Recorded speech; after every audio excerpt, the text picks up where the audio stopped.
Hello everyone, সবাই কেমন আছেন? অনেকদিন পর চলে এসেছি আর একটা ব্লগ নিয়ে। তো আমি যেহেতু ঢাকাতে থাকি, শীতের আমেজটা অ্যাকচুয়ালি ওভাবে বোঝা যায় না। তবে ঢাকায় আমি উত্তরাতে থাকি, তো উত্তরার দিয়াবাড়িতে মোটামুটি আর কি সন্ধ্যার পর বেশ ভালোই ঠান্ডা পড়ে, শীত পড়ে যায়। তো আমরাও চলে গেছিলাম উত্তরার দিয়াবাড়ির বউবাজারের এই মার্কেটটাতে। এই বউবাজার মার্কেটটা অ্যাকচুয়ালি আগে যেখানে ছিল ওখান থেকে ওরা শিফট করে উত্তরার সেন্টার পয়েন্টের এই সাইডে চলে এসছে। তো তো এই দোকানটাতে কাঁকড়া, তারপরে লবস্টার, তারপরে সমুদ্রের বিভিন্ন মাছ আর কি ওরা সরাসরি আপনারা এসে এখানে বারবিকিউ করে খেতে পারবেন।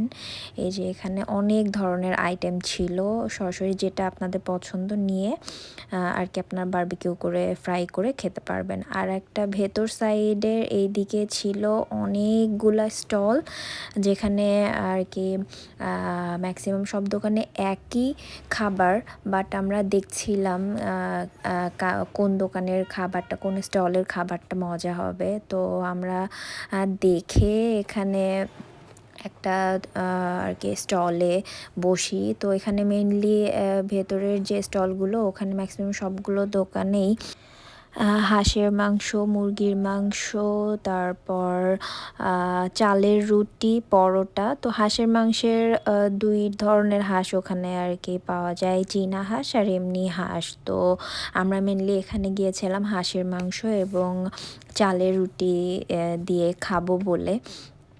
তো আমরা এখানে ঘুরে ঘুরে আর কি সবগুলো স্টল দেখছিলাম যে কোন স্টলের খাবারটা দেখতে বা হলো মানে আমাদের কাছে বেশি ভালো লাগবে, সেই দোকানে আর কি আমরা বসবো। তো সাইডেও আবার হলো বেলুন শ্যুটের ইয়েটাও ছিল, ওখানে দাঁড়িয়ে দেখছিলাম। আর এই যে আমাদের খাবার চলে এসছে, হাঁসের মাংস আর এটা চালের রুটি, আর ওপাশে পরোটাও আমরা নিয়েছিলাম। তো টেস্টটা মোটামুটি ভালোই ছিল, তবে তেলের ভাগটা অনেক বেশি ছিল, এই জন্য 2-3টা টুকরা খাওয়ার পর আর খেতে ভালো লাগছিল না।